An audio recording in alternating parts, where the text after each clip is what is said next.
Alors, je vais coudre maintenant le petit bec. Donc, on l'a fait, hein, c'est un tout petit cône. Alors, on va venir le placer juste en dessous de du retour, de la petite avancée qu'on a fait. Donc, en général, je vais mettre le fil plutôt en dessous pour démarrer. Et puis, ça va être un peu comme toutes les coutures. Vous pouvez mettre aussi une ou deux épingles si vous êtes plus à l'aise. Mais on va venir ici piquer dans la tête et ressortir un tout petit peu plus loin. Voilà, donc comme ça on l'ancre déjà, on l'a accroché. Et puis on va venir de nouveau faire des points arrière. Donc on va repasser ici. Je ne sais pas si vous voyez bien, je vais peut-être zoomer un petit peu. Donc voilà, vraiment faire des points arrière. Comme c'est une toute petite pièce, il ne faut pas hésiter à sortir un peu plus loin,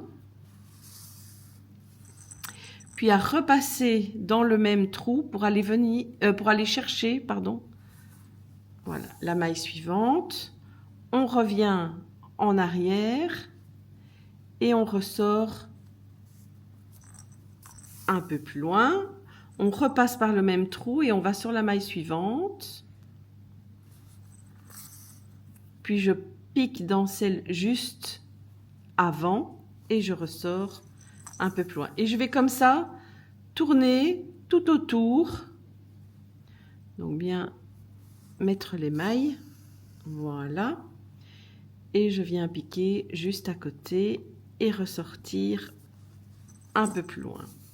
Comme c'est une pièce en 3D et que elle est toute petite, c'est difficile de le faire, voilà, comme on fait des pièces un peu plus plates d'habitude, avec juste piquer avant et ressortir après. Donc ici, on fait vraiment le même point, mais chaque fois, on va ressortir un peu plus loin pour revenir après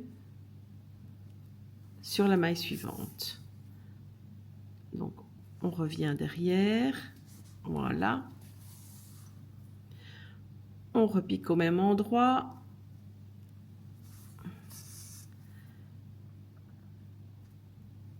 On pique sur la précédente et ainsi de suite jusqu'au bout. Hop. Alors là, j'ai perdu mon fil. Voilà.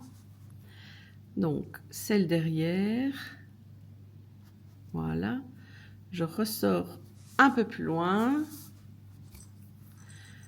Je fais encore ça ici. Je reviens. Et je suis revenue à mon point de départ. J'ai fait normalement, si je n'en ai oublié aucune, j'ai fait tout le tour du bec.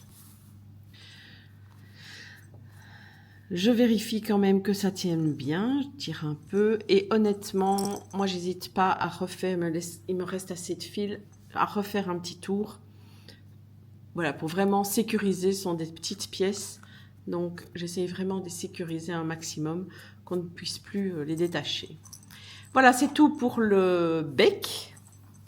On terminera par les pattes et la queue qui vont se coudre de la même façon. Là, ce sont des pièces plates, donc c'est plus facile à assembler. On vous retrouve pour les yeux. Je vous montrerai deux possibilités sur ce patron-ci. À bientôt!